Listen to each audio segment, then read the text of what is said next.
Hey everyone, welcome back to another episode of the Your Next Shift podcast. Elizabeth Scala here, your host, and welcome shifters out there far and wide. Want to welcome new listeners in.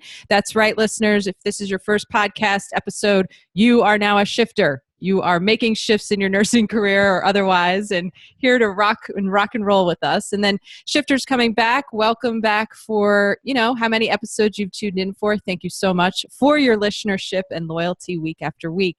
I just want to point out, I've been mentioning on each podcast, I've been making a mental note to tell you something important or just another way you can connect and another way you can find me. I do want to mention I have a Nurses Week program called The Art of Nursing. So if you and your organization are looking for something to do Nurses Week that's not, a logo pen or a water bottle or what have you, and would like some professional development, education, inspiration, and fun, check out The Art of Nursing, which is artofnursing.com. So that's enough for my public service announcement there. Let's get to the point of the program, which is the guests week after week. I always say I have the best seat in the house talking to these nurses across the country. So Marie, welcome to the podcast. Hi, thanks for having me, Elizabeth. I am excited to have you here. And Marie, I always tell the shifters the behind the scenes secret. I just can't keep anything in the bag. Marie is a podcaster herself, so this interview will be fun, free-flowing, and we'll try not to talk over each other. But Marie, I know I just introduced you with your brief bio. Tell us a little bit more about yourself. What types of nursing roles have you had, what you're currently up to? Give us all of your information. Sure, no problem. I just realized that January of this year marked 10 years of me working in a hospital setting, so that's cool. I have about a little over between 8 and 9 years total of registered nursing experience. I currently practice in a major medical center here in the Northwest in critical care. I specialize in cardiac ICU medicine. I have worked on progressive care floors, med-surg floors. I did a brief stint in skilled care in a long-term care setting. I was a nurse tech before I graduated. I did some medical secretary work. I've kind of only done that. Like before that, people are like, what'd you do before nursing? I was like, babysat in high school. It's kind of it. Yeah. So that's what I'm doing now. And then it's the podcast Head to Toe came out 2 years ago. So I've been kind of working on that the last 2 years and a little dabbling in writing on the side. So excellent. Excellent. That's how I found you originally. I saw the Head to Toe podcast on LinkedIn and was like, yay for another nurse doing a podcast out there. I love it. I'm so excited and definitely have been enjoying those. You have each of those bucketed sort of groupings in terms of your content. So you just mentioned it, and let's point out to the listeners, if you're looking for more nursing podcasts, Marie is the podcaster of Head to Toe. So we'll talk more about how to find Marie in a moment later on here. But you just mentioned a whole slew of roles in healthcare. So I'm curious, how did you get into nursing? I mean, goodness, was this like you knew it all along? Tell us about that. Not particularly, no. I like the jokey story I like to say is a junior year of high school, my 3 best friends wanted to take AP physics for their 3rd year science, and I was like, I'm going to take anatomy with the jocks. So that's like kind of how it started. And, they have like healthcare professionals come in and do some guest talking and things like that. I chose nursing as a major as an 18-year-old going to, a 4-year university. Just, it seemed logical at the time. And, my parents wouldn't be thrilled at, choosing a major in uncertain future. So, and I had lots of relatives who were nurses. It seemed, like, oh yeah, let's give this a whirl. I didn't actually like it at all until I got to the bedside. Once I got to the bedside in clinical, I was like, this is where it's at. So, and then I got good at that. I was never great in the classroom, but at the bed, I always joked that if clinical was graded, then I would like have a 4.0. I did not have a 4.0. That's awesome. Well, I think it gives good, motivation to shifters out there listening, nursing students who might be thinking the same, like, what am I getting myself into? These classes are hard and I'm struggling and I don't like it. Or shifters working in nursing who are thinking there's certain aspects I don't like, but there's other things that I really excel at. So I just want to point out to folks listening, we're not going to be great at everything. The cool thing is find the good stuff that you do thrive in and then tap into that and bring it into your nursing career. So I totally was on board with you there, Marie. We were saying the classwork was blah, because I definitely did not like nursing school one bit myself either. I don't know that there are a lot of people out there who are like, yes, I never want to leave nursing school. This is true. This is true, though. However, I have talked to nursing students who do actually like love the content. So good for them. So let's talk about your career philosophy. And I'm actually curious to hear this response from you, being that you have your leg in head to toe podcasting and then the other leg in clinical nursing. You know, how do you show up as a professional? If you had to describe your career philosophy, what would that look like? As far as my podcasting career goes, I think I've recently kind of come around to this statement that I think that everyone has a story worth telling. And just like every patient I have has a chance at getting better and living their lives again.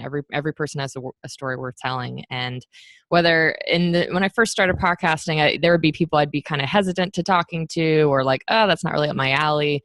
And then I decided, I really just need to shed that. And, everyone's got something to say, whether they're they were a patient at one point, they're a hospital janitor, they're a retired physician. It doesn't really matter what their credentials are. If someone has been in healthcare for 5 minutes, they have something maybe important and worth sharing. So that's kind of been my philosophy.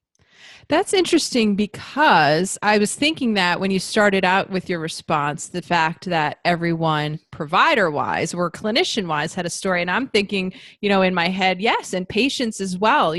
Clinical nurses, the shifters out there who are working at the bedside know that when they tap into the patient's story and let them sort of unravel the stuff behind the stuff that brought them there, we build such a greater connection, and that rapport helps us make greater strides with what we need the patients to do to become well. So I agree, and I think that's a great point for all of the shifters to reflect upon. What's your personal story, and can you bring story more into your work as a nurse in the way that you connect with people?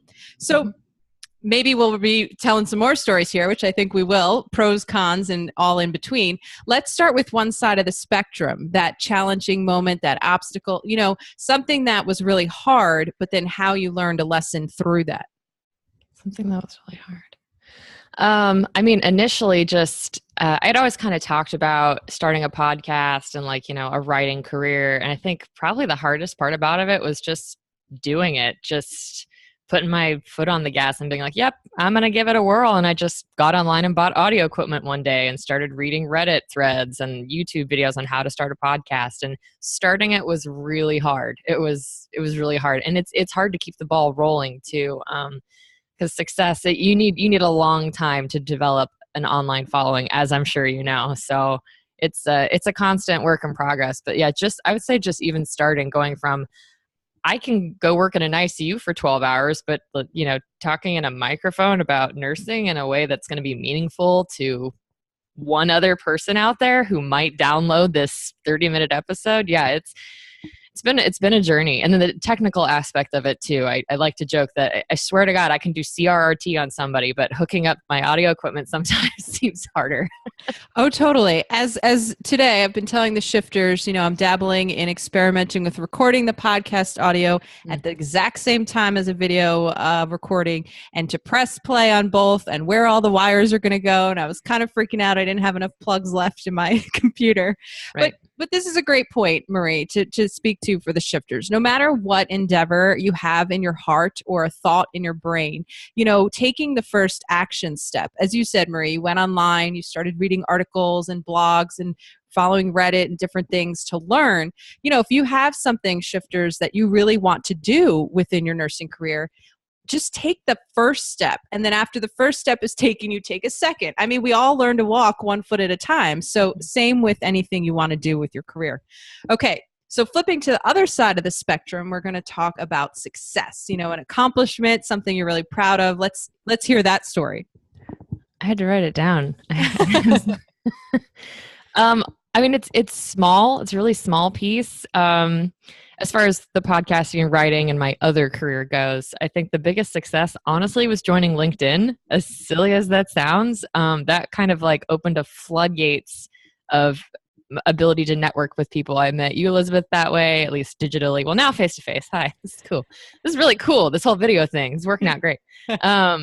That, and then for my best stories episode last December, the first year I did it, I had 4 people, and then I talked with 14 people this year. So it's been an inundation of this awesome community out there. And anyone in healthcare, I totally suggest you getting out there and networking that way. That's been a real success for me. Unexpected. Mm-hmm.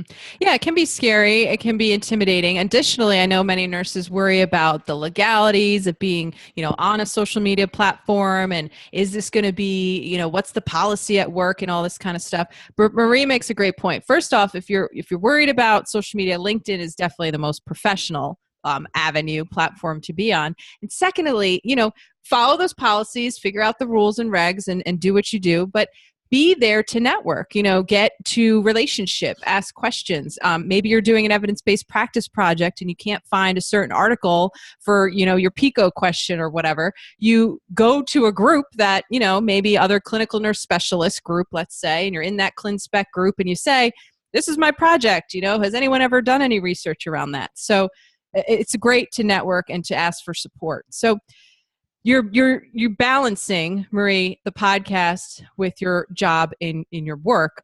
Mm-hmm. So you must have some professional habits. As you mentioned, I know too, it's hard to keep the guests on track. It's hard to schedule. What kind of things do you do on a routine basis that you would attribute to your career success? As far as podcasting and writing goes, I think what I've started to do, and it talks about habits. These are all new habits for me. Again, it's been 2 years. It's getting going. I think devoting at least one day a week, putting time on the calendar to this is my podcast work time, this is my writing time, and sticking to it. And that way, my busy life outside of that doesn't intersect, and then I'm not like, oh, I have a lunch here and a coffee date here and then groceries here, and then suddenly it's like, I have 45 minutes to work on audio editing. Yeah, so that has been helpful. Making lots of goals and not beating myself up if I don't meet them.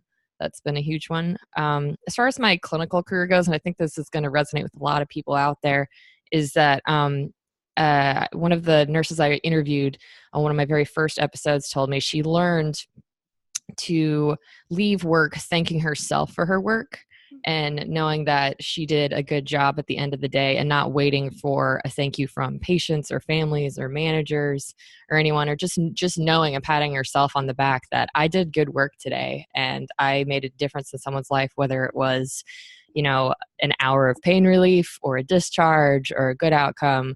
And she said that really helped her longevity in her career. So after that, I've really kind of started to do that, not only just leaving the baggage at work when you clock out, but also patting yourself on the back for the good things that happened, and not relying on your, oh crap, what's the word? I don't know, your satisfaction with your job entirely upon the people you work with or the clientele. That you got to give yourselves props as well.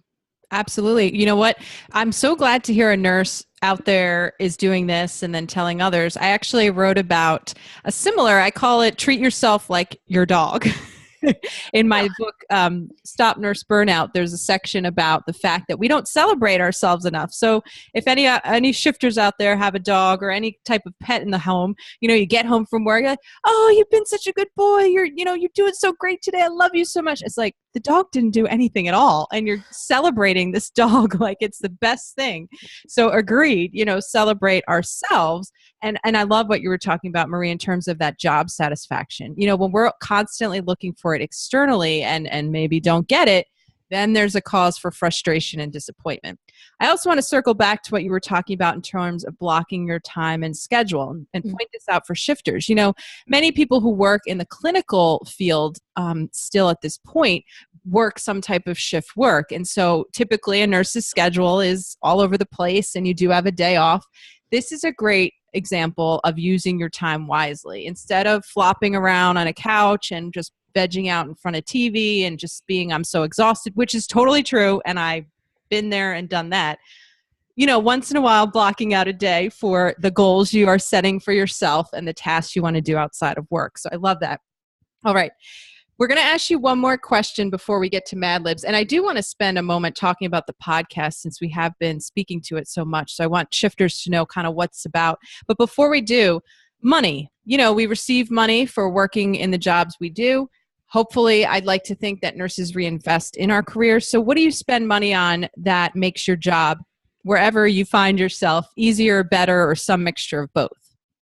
As far as my online career goes, so where I spend money is really the online tools that I use. So for those of you out there interested in developing careers like Elizabeth does, or podcasts, things like that, things like Dropbox Pro for data storage.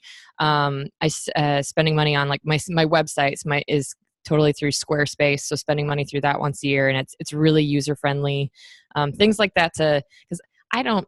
I'm not like NPR where we're at the end of the show that are like produced by, edited by, and I'm like, it's just me, just me. So using online tools that a lot of very smart people who know how to code have developed to help with that. So that's the on yearly subscription kind of stuff. Of course, the audio equipment, which was a one-time purchase, really. I spent a good amount of cash on a new laptop this year, which is great for videos. Again. Yeah. Wonderful. I know. I'm loving it myself. Shifters, if you're just listening to this podcast audio, you're going to have to go out there and find these videos. Well, let me ask you, Marie, because that's a good point to point out. So online tools and equipment is definitely something. And I'm going to point this out to the shifters. Even if you're thinking, I'm not going to get online, I don't want to do, an online business, which you mentioned about the Dropbox.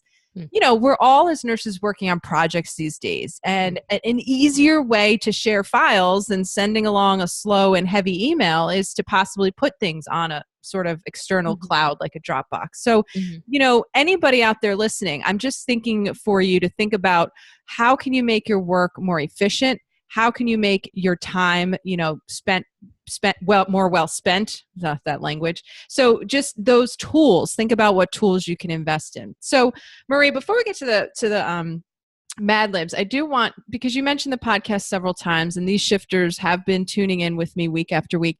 What types of podcasts do you put out? Like, what are the interviews about? Just tell us a little bit about the podcast so they get a sense. Sure. So the tagline for Head to Toe is stories from the history and future of healthcare. And that is a really broad statement, but it's really what it is. It kind of started off with interviews with retired nurses, specifically as kind of the population I started out with, people who had been in nursing for a really long time. And I was just really interested in seeing what they had to say about how it has changed over time, what changes they've seen. And medicine has changed exponentially in the last 20 years, not to mention 50. So I was really interested in hearing what they had to say about that. It kind of has snowballed and morphed into this more than that. I'd love speaking with people who have had long careers. I want to write books about that. So if you're out there and listening, get in touch with me. But right now for 2018, I'm recording conversations in 3 categories. So one of them is extraordinary stories. The other day I talked with a emergency room physician who talked to me about his baptism into emergency nursing or emergency medicine. It was kind of bloody, and that was kind of cool. So that's extraordinary stories. Trending topics is the second category, such as violence in the workplace. I did a little spotlight on the Silent No More Foundation and their work that they're doing. They're doing a great job. And the third one, which is career profiles, again, talking about people who have done extraordinary things in their healthcare work and learning about the different things that they do. So I'm kind of up for anything, any ideas really in healthcare. Again, there's no one out there who doesn't have a story that isn't worth sharing. I love the categorization, and then the focus on that tagline's amazing, the history and the future. So you do have that all encompassing, but keeping the fact that it's all focused on that story is beautiful. So we've been talking about it a few times. You just asked people to get in touch with you if they're curious. So how would people find you and get in touch with you online? So the best one place to go look is my website. It's mariemacmillan.com. That's MariemacMillan.com. All my contact info and social media is up there, and links to the podcast Head to Toe are there. Perfect. And I will say it's quite beautiful website. Very organized, fresh, clean. I liked it. I was looking around all there today. So podcasters, I almost called you all podcasters. Hey, shifters, are you going to all be starting your own podcast? Shifters, head over to Marie's website. We will have a link to her website, her social media handles, the podcast in these show notes. So there's no reason not to get in touch. All right. So Marie, we're going to get to the Mad Libs piece, which is I will start off a sentence and you finish it off with a word or a short phrase, just the first thing that pops to mind. I'm ready. Let's go.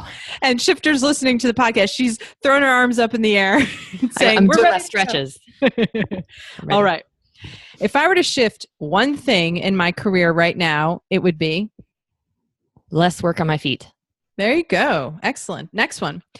One thing I wish I had known about the profession of nursing while growing up is? There are way more dudes than you would think. Ah, that's really true and awesome. I have to tell you, I enjoy the variety. I'll say. I'll leave it there. Okay, next one. The one thing I wish I had done differently so far in my career would have been? Not work so hard coming out of the gate. True. It's a marathon, not a sprint, Shifters, right? All right, two more. If I were to speak to a nurse, a nursing student, just, someone out there in the audience one-on-one, I'd like to share these words of wisdom about nursing, which would be? I had the distinct pleasure of talking with Angel Jones this year, and he told me not to punch myself when I'm in the boxing ring. And I would extend that out to everyone listening is when you're out there working, make sure you prop yourself up and support yourself and your team members. And that way you'll be able to serve your patients and your clientele the best that you can. Perfect. Okay, finish us off here in alignment with this show. My next shift is... Oh man, my next shift. I got a podcast coming out in February and March. So go be part of Head to Toe Nation. Excellent. Head to Toe Nation. I love it. All right, Marie. Well, thank you so much for having fun, spending time, and rocking the mic on the podcast and the video with me today. We really appreciate your sharing of your stories, examples, expertise. So thank you. Yeah, you're welcome. Thanks for having me. It was a blast. Everyone out there, you know the drill. Catch us next week, same time, same place. It's always a tongue twister for me. These podcasts come out every week on Wednesdays, so feel free to bring them to the workplace, tell a coworker, subscribe to the podcast so you don't miss a beat. And for anything information-wise, go to elizabethscala.com. Social media, I'm at Elizabeth Scala. And until then, enjoy your next shift. Thank you.